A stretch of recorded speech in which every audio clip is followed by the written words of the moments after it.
Guys, welcome or welcome back to my channel. If you're new here, my name's Kia and I like to read. Today we are doing my May reading wrap up. So I'm going to be going through all the books that I read in the month of May and giving you my honest review on them. I'm really hoping my camera stops falling. I got a new, like a suction case, and it keeps slipping down on one side. So it's just like slowly tilting. Sorry about that. So we are going to be going through all the books that I read in the month of May. I'm going to be giving you my honest opinions on them, my rating, and we'll go through them. I also have my notes on my iPad, so if I'm glancing down at all, that's what I'm doing. I'm reading the notes that I've written for myself. So starting off strong, Sunrise on the Reaping. This was really cool. This is written by Suzanne Collins and it follows Haymitch, which is Katniss and Peter's mentor. He was a bit of like a drunken mentor in the Hunger Games series. So this one follows him in the 50th Hunger Games when he's nominated to go into the Hunger Games. And when Haymitch is part of the Hunger Games, it is the second quarter quell as well. So that happens every 25 years, and this is the 50th one. And for the quarter quell, they usually like change up the rules. They do something a little bit different. And so with this one, they ended up doing double the amount of tributes. So instead of it being one boy, one girl from each district, they did 2 boys, 2 girls from all of them. So there was double the tributes. I really enjoy this, and the movie for this book comes out in November as well, so I will definitely be seeing that at the cinemas. This was so good. I rated this one 5 stars. Next, I read Ruthless Fae, which is the second book in the Zodiac Academy series. This one is written by Carolyn Peckham and Susan Valenti. I read it on my Kindle, obviously. I did actually look for the book when I went to the library, but I have not been able to find any of the Zodiac Academy series other than As Told by the Boys at the library. Yeah, so I got this suction case because I was always sitting, you guys, on my bed head and I had like a candle behind it to hold my phone up, but it just like kept falling off anytime I'd move the bed. Like everything would fall down the back of my bed. So now I've got this stuck to my window, but yeah, it just keeps slipping down on one side. So sorry, this video is just going to be all over the place. Ruthless Fae. So the whole Zodiac Academy series is fantasy, romantasy. There's fae, there's vampires, there's werewolves, magic themes, obviously. And it's an enemies to lovers book as well. It is a little bit spicy. I am expecting it to probably get spicier as the series goes on. This, as it's only the second book in the series, there's developing romance. So like the first book you read, you got to see like who's interested in who, and you know, like little bits of romance going on. This is developing, so there was some spicy scenes and they were so good. There's a few that I'm really rooting for, and I won't give away any spoilers about who, what, all that stuff, but this was really good. And again, I rated this one 5 stars.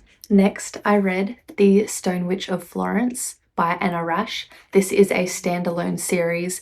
It's a historical fiction. It's fantasy. There's magic themes. It's about witches. There's mystery elements as well. This one is set in the year 1348 and it follows the Black Plague. And so there's witches who are able to heal these really sick people.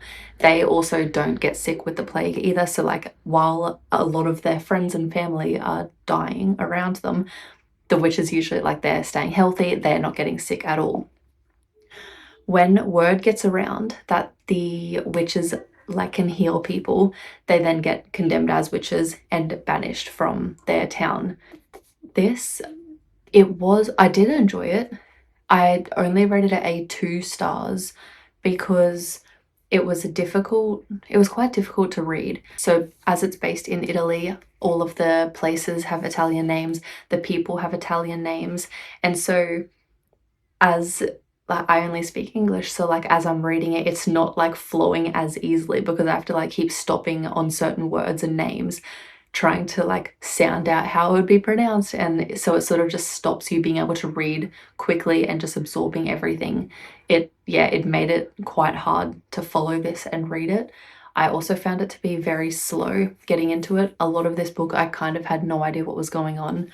It kept like jumping back and forth between years at the start as well. I think it was a bit confusing to keep up, but generally overall, the concept, do like it.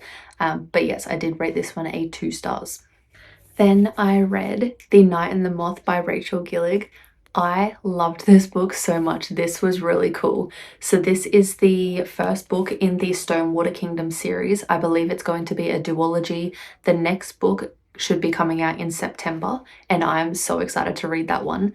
This is a fantasy romantasy book. It's got gothic magic themes. I think there was one chapter where there was a little bit of spice, but it wasn't too much, and it doesn't take up too much of the book. I really like the way that this was done. So this is about a group of 6 girls. They're called diviners, and they all live in like a very gothic cathedral. And now there's gargoyles that protect the cathedral, and so the gargoyles also protect the diviners.